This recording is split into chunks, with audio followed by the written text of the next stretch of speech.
میں پناہ مانگتا ہوں اللہ تعالیٰ کی شیطان مردود سے اور شروع کرتا ہوں اللہ کے پاک اور بابرکت نام سے جو بڑا مہربان نہایت رحم کرنے والا ہے۔ معجزہ ٹی وی آفیشل کے محترم دیکھنے اور سننے والوں السلام علیکم۔ پیارے دوستو، کیا آپ جانتے ہیں کہ فرعون کی ممی پر ہر سال چوہے چھوڑے جاتے ہیں اور ایسا کیوں کیا جاتا ہے؟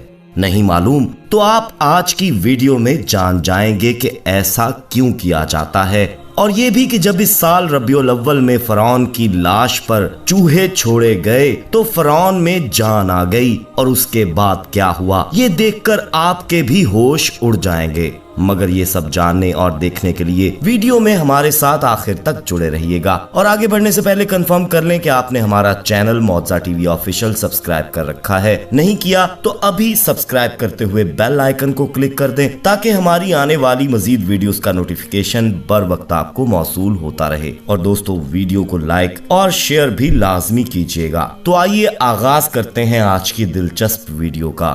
پیارے دوستو، فرعون کی فرعونیت سے ہر کوئی واقف ہے، جس نے ایک ظالم بادشاہ بن کر ظلم کے پہاڑ ڈھائے۔ خداوندی کا دعویٰ کرنے والے مصری فرعون دوم رمیسس II کی لاش آج نشان عبرت کے طور پر میوزیم میں رکھی گئی ہے۔ فرعون کی لاش سے متعلق بہت سے ایسے راز موجود ہیں جن کے بارے میں بہت سے لوگوں کو نہیں معلوم۔ آج ہم آپ کو فرعون کے غرق ہونے اور اس کی لاش کے حوالے سے حیران کن حقائق بتائیں گے جو آپ کے لیے نئی معلومات ہوگی۔ دوستو، سن 1991 سے قبل کوئی نہیں جانتا تھا کہ خدائی کا دعویٰ کرنے والے فرعونوں کی لاشوں کا کیا ہوا تھا اور ان کی باقیات کہاں ہیں، یا کہیں ہیں بھی موجود یا نہیں۔ تمام آسمانی کتابوں میں اس واقعے کا ذکر تفصیل سے ملتا ہے کہ اللہ کے پیغمبر حضرت موسیٰ علیہ السلام اور بنی اسرائیل کی قوم کا پیچھا کرتا ہوا فرعون سمندر میں پانی میں اپنی فوج سمیت غرق ہو گیا تھا، جبکہ اللہ کے پیغمبر حضرت موسیٰ علیہ السلام اور ان کی قوم کو پانی کے درمیان سے راستہ بنا کر رب تعالیٰ نے خود دیا تھا۔ لیکن فرعون کی لاش کا کیا ہوا تھا یہ کسی کتاب میں نہیں لکھا، لیکن قرآن مجید میں ظالم فرعون کے انجام سے متعلق عجیب بات موجود ہے جس کی کسی کو سمجھ نہ تھی۔ قرآن کریم کی سورہ یونس کی آیت نمبر 92 میں اللہ تعالیٰ نے ارشاد فرمایا، جس کا ترجمہ یہ ہے کہ آج ہم تیری ہی لاش کو نجات دیں گے تاکہ تو ان کے لیے نشان عبرت ہو جو تیرے بعد ہیں، اور حقیقت یہ ہے کہ بہت سے آدمی ہماری نشانیوں سے غافل ہیں۔ دوستو، یہ واقعہ آج سے 3500 سال قبل پیش آیا تھا۔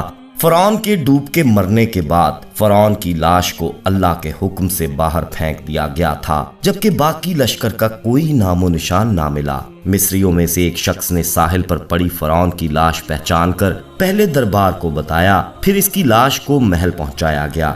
درباریوں نے اس کی لاش کو مصالحے لگا کر پوری شان و احترام کے ساتھ تابوت میں رکھ کر محفوظ کر دیا۔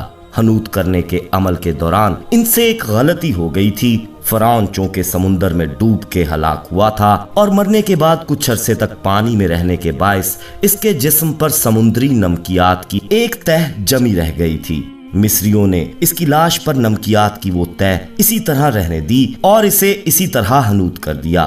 پیارے دوستو، اللہ کی کتاب قرآن کریم میں فرعونوں کے قصے بڑی تفصیل کے ساتھ بیان کیے گئے ہیں، اور اسی سلسلے میں اس فرعون کا جسم محفوظ کرنے سے متعلق آیت بھی نازل ہوئی تھی۔ سال 1871 میں مصر کے شہر الغونیہ سے تعلق رکھنے والے غریب اور معمولی چور احمد عبدالرسول کو فرعونوں کی حنوط شدہ لاشوں کی طرف جانے والے خفیہ راستے تک رسائی مل گئی۔ احمد عبدالرسول نوادرات چوری کر کے بیچا کرتا تھا۔ ایک دن وہ دریائے نیل کے کنارے کے قریب تبیسا کے مقام پر اسی سلسلے میں پھر رہا تھا جب اسے اس خفیہ راستے کا علم ہوا۔ جب وہ وہاں نوادرات کی چوری کے لیے سرنگ کھود رہا تھا تب اسے کچھ لوگوں نے پکڑ لیا اور پولیس کے حوالے کر دیا۔ اس جگہ کی مسلسل کھدائی عمل میں لائی گئی اور سال 1891 کو دوسری ممیوں کے ساتھ فرعون کی لاش بھی ملی۔ اس کے کفن پر سینے کے مقام پر اس کا نام درج تھا۔ اس کی لاش پر تحقیق کی گئی تو اس بات کی تصدیق ہو گئی کہ وہ فرعون کی لاش ہے۔ دوستو، سال 1986 میں فرعون کی ممی خراب ہونے لگی تو اس وقت کی مصری حکومت نے فرانس کی حکومت سے درخواست کی کہ فرعون کی ممی کو خراب ہونے سے بچایا جائے۔